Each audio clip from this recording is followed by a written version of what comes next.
El Sol de la Tarde Calla implacable sobre el pueblo de San Miguel de Allende cuando don Aurelio mene a justo su degastado sombrero y se detuvo frente a la entrada del recinto ferial. Sumano Calosa, testigo de década de trabajo arduo, temblaban ligeramente mientras aferraba el sobre Manila que contenía su ahorro, 400 pesos. No era mucho, pero representaba mes de trabajo extra después de la muerte de Dolores, su esposa. Oye el día, murmuró para sí mismo, pasando los dedos por el bigot canoso que había sido el orgullo de Dolores durant su 32 años de matrimonio. El recinto bullía de actividad. Ombre de negocio con bota reluciente y mujer con joya que brillaban bajo el sol conversaban animadamente, mientras los caballos relinchaban en su corrales temporal. Don Aurelio, con su camisa blanca cuidadosamente planchada pero visiblement envejecida, se movía como un fantasma entre la multitud élégante. Attention, sonore y sonora, la subasta comenzará en 5 minutos, anunció un hombre corpulento desde un pequeño estrado. Don Aurelio tomó asiento en la última fila, observando como los lugares privilegiados eran ocupados por familias como los Montero y los Valenzuela, dueños de las haciendas más prósperas de la región. Don Fernando Valenzuela, con su característico sombrero de ala ancha y su bigote perfectamente recortado, reía a carcajada junto a su hijo, todo vestido como si asistieran a una boda en lugar de a una subasta de caballo. El primer caballo, un pura sangre espagnol de pelage negro azabache, salió a la pista acompañado de Vítor y aplauso. Comenzamos con 10,000 pesos, gritó el subastador.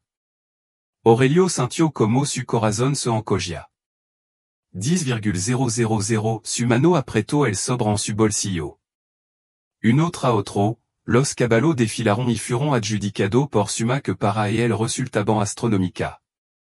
Su esperanza comenzó a desvanecerse cuando finalmente apareció un caballo seno de mediana edad. No era grande ni particularmente hermoso, pero su ojos reflejaban una nobleza que hizo que el corazón de Aurelio latira más rápido. Comenzamos con 500 pesos para este ejemplar, anunció el subastador, con notablemente menos entusiasmo. La sala quedó en silencio.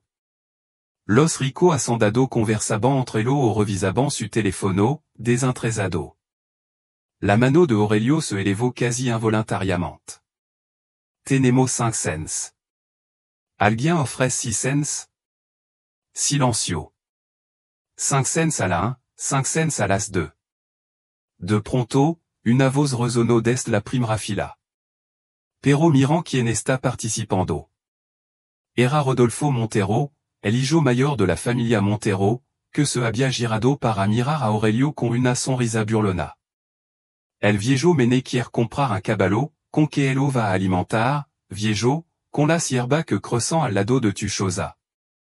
Una oleada de risa recorrió la sala.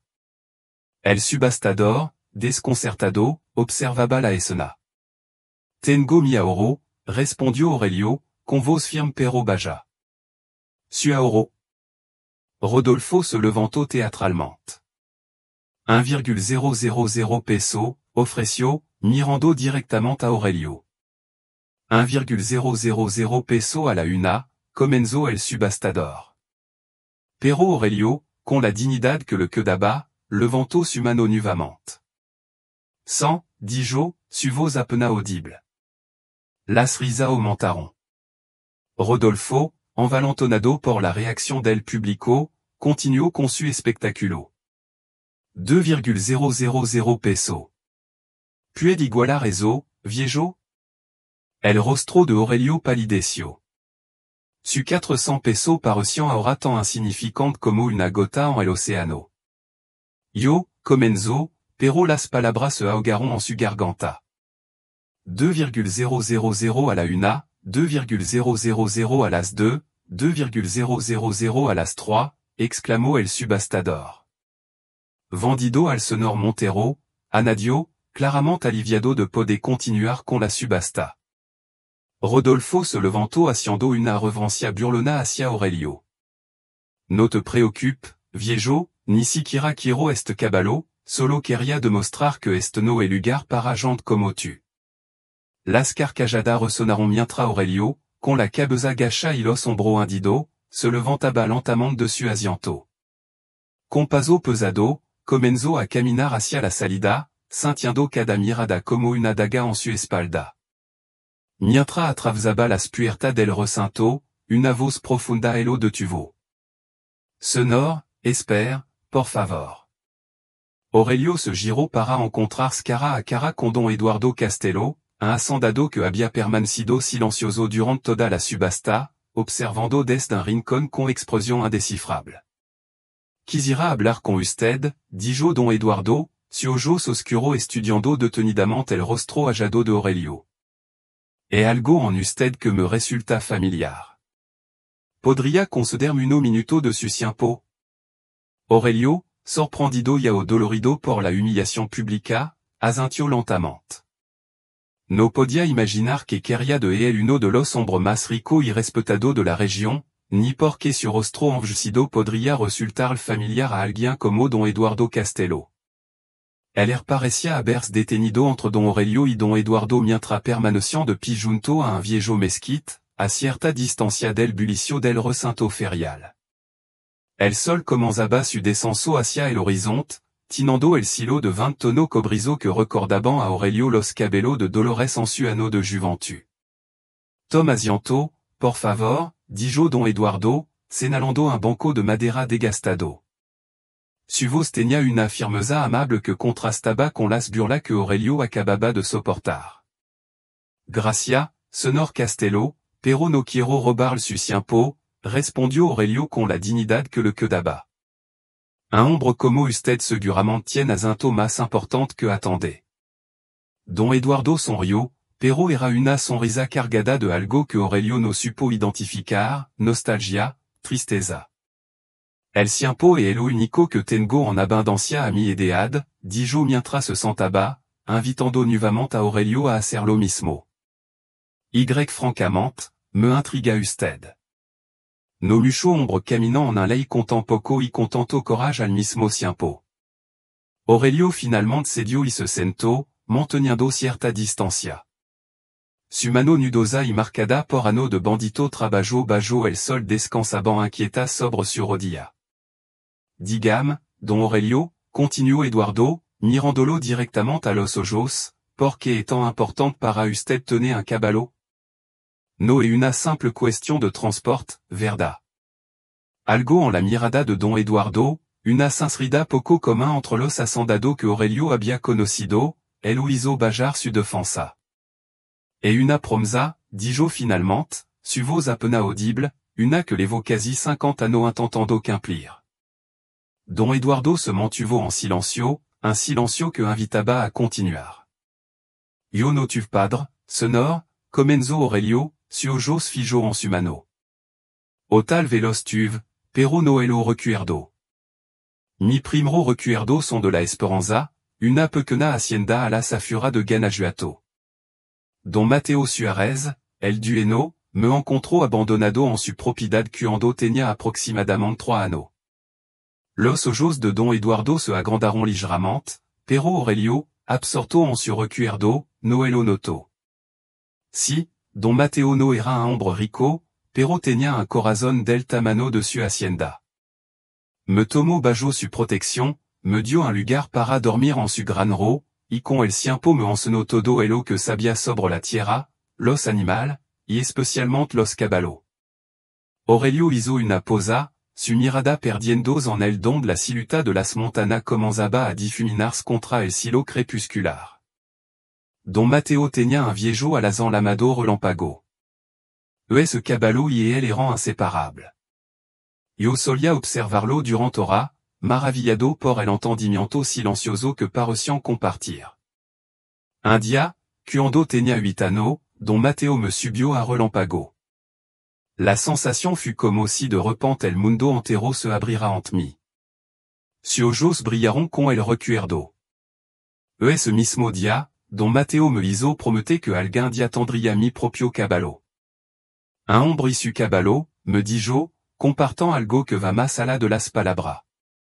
Aurelio et una conversación del alma. Juró que lo conseguiría, aunque le tomara toda la vida. Hacienda, already in difficulty, could no longer sustain itself. He had to sell almost everything, including Relampago, to pay for the doctor. Even so, it wasn't enough. Don Matteo died one winter, and with him, much of my hope. The silence settled between them for a moment, only interrupted by the distant sounds of the ongoing auction. However, he kept my promise to care for him until the end, said Aurelio, a note of pride in his broken voice.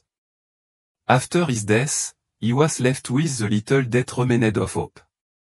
A piece of land too small to be called a hacienda, but enough to survive. And then he made Dolores et continued, and for the first time since he began his story, a genuine smile illuminated his face. She was the daughter of a baker in the town. We met at the market, where he sold the few vegetables he managed to grow. She looked me directly in the eyes while haggling over the price of some tomato, and I knew at that moment that he would spend the rest of my life with her. Don Eduardo smiled, I understood perfectly that feeling. We married Simon Latte. We were poor but happy. We worked from sun to sun. She helped in her father's bakery during the day and baked for the neighbor at night. He cultivated the land and did odd job at nearby hacienda. Aurelio's expression darkened slightly. Soon, we found out that Dolores couldn't have children. It was a hard blow, especially for her. For months, she cried in silence every night, thinking he didn't hear her. But one day, she said, Aurelio, maybe we can't have children, but that doesn't mean we can't create something beautiful together. His eyes watered I recalled. And so we did. We turned that little piece of land into a garden. We planted flowers, fruit trees, and built a small house with our own. People began to come for our fruit, our flowers. Little by little, life improved. After almost 30 years, it seemed that we could finally afford more than just the essential. He told Dolores it was time. He would finally fulfill my promise to Don Matteo. He started saving every penny he could. He even sold my watch, a gift from Dolores for our 20th anniversary. Aurelio paused, his voice now barely a whisper. And then Dolores began to feel tired. At first, we thought it was age, but soon it became clear it was something more serious. Cancer, the doctor said. Advanced. He gave every penny he had saved for my dream, and then more. We sold part of the land, he looked for experimental treatment, consulted specialists in Mexico City. Nothing worked. A solitary tear rolled down his weathered cheek, and quickly we paid it away with the back of his hand. A month ago, Dolores looked at me and said, Aurelio, it's time for you to fulfill your promise to Don Matteo. He will soon meet him, and he want to tell him that is Aurelio, his lost boy, finally HS his horse. Aurelio raised his gaze to Don Eduardo, who watched him with an expression impossible to decipher. She died that night, sir. And here I am, a month later, trying to fulfill a promise he made almost 50 years ago, only to discover that I am still a poor, a insignificant, a when he was a poor orphan in La Esperanza. Don Eduardo remained silent for a long moment, his eyes fixed on the horizon where the first star began to appear. When he finally spoke, his voice had a tremor that Aurelio had not noticed before. Hope, he said slowly, he haven't heard that name in many years. He turned toward Aurelio, and for the first time, the old man noticed that Don Eduardo's eyes were filled with unshed tears. Don Aurelio, he said gravely, there is something he must show you.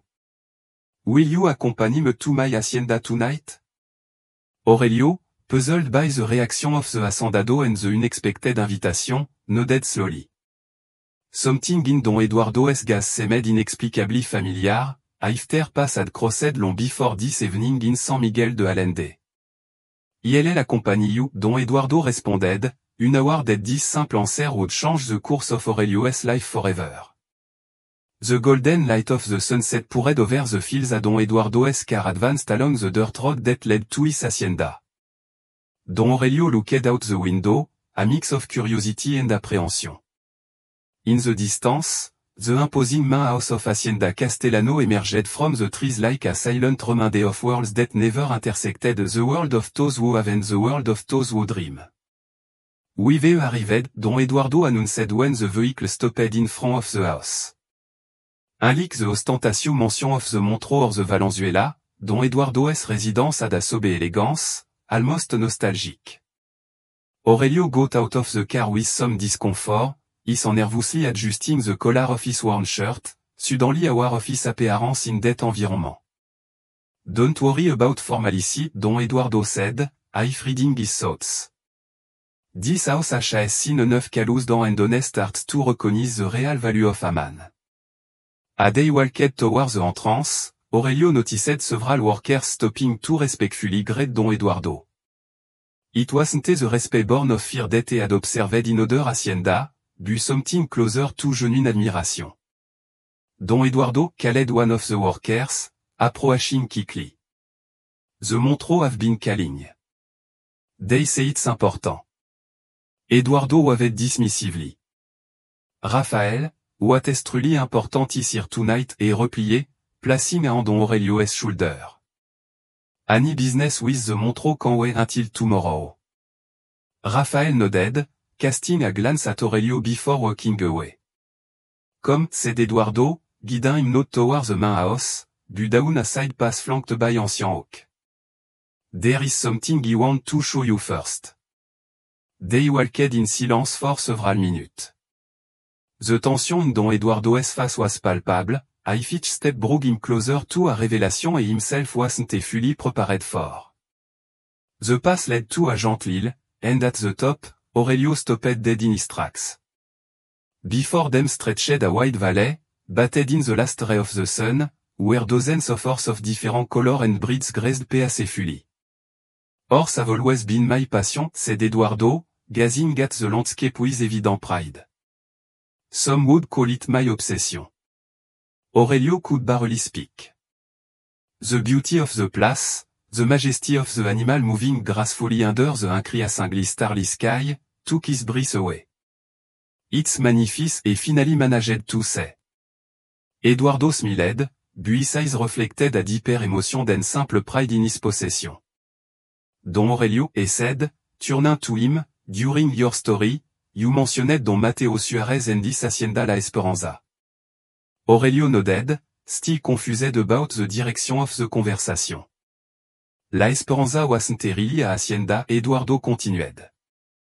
It was barely a small farm, but for Mateo, it represented his whole world. Aurelio frowned, confused. You knew Don Mateo? Eduardo took a deep breath, half gathering strength for what he was about to say. Mateo Suarez was my uncle, my mother's younger brother, and finally revealed. When he was a child, he used to spend the summers at La Esperanza. My father, who owned one of the largest hacienda in Guanajuato, never approved of the simple life my uncle had chosen, but my mother insisted we maintain family ties. Aurelio's eyes widened in surprise. The pieces were beginning to fall into place. The summer of my 15th year, Eduardo continued, his voice now tinged with barely contained emotion, he arrived at La Esperanza and found my uncle taking care of a small child he had found abandoned near the stream. He explained to me, he couldn't leave him there. Aurelio felt his breath catch in his throat. His leg felt weak under the weight of the revelation. That child was you, Aurelio, said Eduardo, looking him directly in the eyes. He was there the day my uncle found you. He was there when he decided to give you a home, even though he could barely feed himself. A heavy silence fell between them. In the distance, the neighing of a horse seemed to underscore the intensity of the moment. Over the following summers, Eduardo continued, he watched you grow. He saw how my uncle taught you everything he knew, with more patience and dedication than he ever showed me. He must conf, he was jealous at first, but over time, he understood. What my uncle saw in you was a second chance, the opportunity to raise a child with the value and considered fundamental honesty, hard work, and respect for all living creature. Aurelio broke a trembling onto his face. Fragment of memory, blurred image of a young, elegant man visiting la Esperanza, began to surface in his mind. Eduardo, el sobrino, murmuró más para sí mismo que para su interlocutor. Eduardo asintió, una sonrisa triste dibujando en su labio. El último verano que pasé allí fut cuando tenía 18 años, explicó. Mi padre me envió a España a estudiar y luego a administrar su negocio en Europa. Cuando regresé a México 10 años después, mi tío ya había enfermado. Intenté ayudar económicamente, pero él, orgulloso como siempre, rechazó mi dinero. Los ojos de Eduardo se humedecieron visiblement. Sub de su muerte por una carta que recibí en Madrid. Para entonces, yo ya estaba atrapado en el mundo de los negocios, en un matrimonio infeliz arreglado por mi padre, y con responsabilidad que me impedían regresar. Pero nunca olvidé la esperanza, ni a mi tío, ni al niño que él amaba como a un hijo. Eduardo hizo una pausa y luego añadió, con voz quebrada, nunca te olvidé a ti, Aurelio. Las estrellas brillaban con intensidad sobre lo, mientras Aurelio procesaba esta revelación que reescribía su pasado. Todo este tiempo había existido una conexión, un testigo de su origen, un puente hacia el hombre que él había criado. ¿Por qué no me buscas tant? Preguntó finalmente Aurelio, sin rastro de reproche en su voz, solo una genuina curiosidad. Lo intenté, respondió Eduardo. Cuando finalmente pude regresar a México de forma permanente, hace 15 años, la esperanza ya había sido vendida y nadie sabía tu paradero. Pregunté en el pueblo, contraté investigador, pero parecía que había desaparecido. Aurelio asintió lentamente. Después de la muerte de Don Mateo, él y Dolores se habían mudado varias veces, buscando trabajo y un lugar donde establecerse definitivamente. Y luego hoy, en esa subasta. Eduardo sonrió, mirando hacia el cielo. Mi tío siempre decía que no existan las coincidencias, solo momento en que el universo decide que es hora de que los círculos se cierren. Se volvió nuevamente hacia Aurelio, y por un instant, el hombre mayor pudo ver en esos ojos al joven que había conocido brevemente tanto años atrás. Ven conmigo, dijo Eduardo, retomando el camino hacia el val donde los caballos seguían pastando bajo la luz plateada de la luna. Descendieron la colina en silencio, cada uno absorto en su propio pensamiento. Al llegar al val, Eduardo abrió una verja y entraron al extenso pasto. Varios caballos levantaron la cabeza, observándolo con curiosidad. Sab, durant todo estos años, cada vez que adquiría un nuevo caballo, dijo Eduardo mientras caminaba entre los animales, me preguntaba si mi tío aprobaría mi elección, si tu la aprobaría. Se detuvieron en el centro del pasto. La escena tenía algo de irreal, casi mágica. Do hombre mayor, uno vestido con ropa humilde y otro con la elegancia de la riqueza, rodeado por caballos que parecían brillar bajo la luz nocturna. Aurelio dijo Eduardo, su voz firme y clara en la quietud de la noche, quiero que elija un caballo. Cualquiera de ellos sera tuyo. Aurelio lo miró, incapaz de comprender completamente lo que acababa de escuchar. No pudo aceptar algo así, balbuceó. Es demasiado. Eduardo negó con la cabeza. Lo que es demasiado es que haya esperado 50 años para cumplir tu promesa. Lo que es demasiado es que la vida te haya exigido tanto sacrificio y te haya dado tan poco a cambio. Colocó ambas manos sobre los hombros de Aurelio, un gesto que borraba décadas de separación y diferencia social. Mi tío estaría orgulloso del hombre en que te convertiste, Aurelio. Yo estoy orgulloso, y sé que Dolores también lo estaría. Al escuchar el nombre de su esposa, Aurelio sintió que algo se quebraba dentro de él.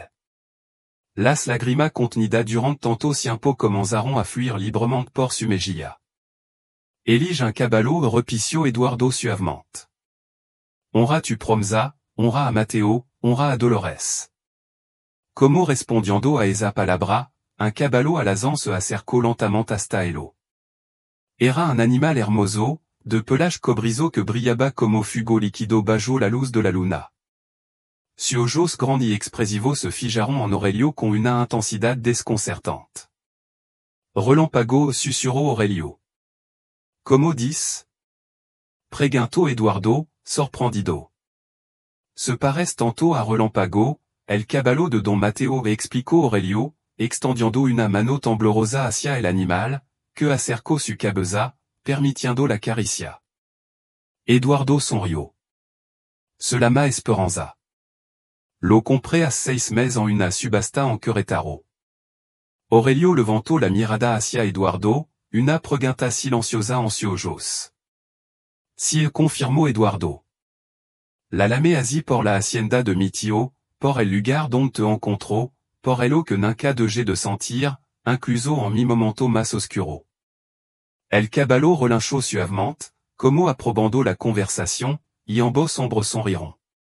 Creo que ella te ha elegido a ti, dijo Eduardo. Aurelio asintió, incapaz de hablar mientras acariciaba el suave hocico del animal.